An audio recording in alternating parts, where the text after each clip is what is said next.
Tu hari saya tunjukkan satu video buka tayar gunakan torque wrench ni. Ramai pula orang komen, bang, soket box yang dalam box warna hijau tu berapa harga, mana nak dapat? Okey, so sekarang ni kasih aku chance aku review sikit dengan korang. Ni soket box ni, okey, aku beli dekat TikTok je.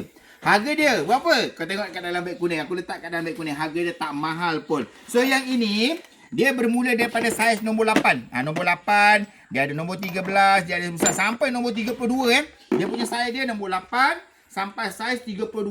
Yang ini heavy duty punya soket box. Ini bukan soket box kedai RM2. Kau dengar ni.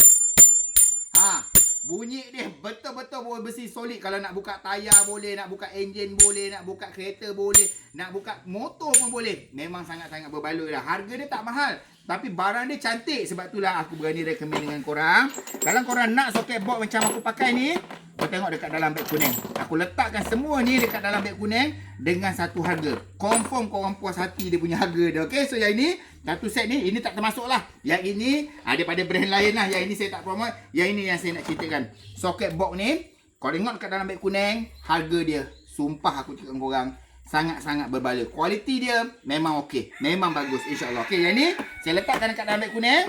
Siapa-siapa nak ambil, korang akan dapat satu set macam ni. So dalam box dia, korang akan dapat satu set macam ni. Okey, pergi dekat dalam beg kuning saya. Okey, Assalamualaikum.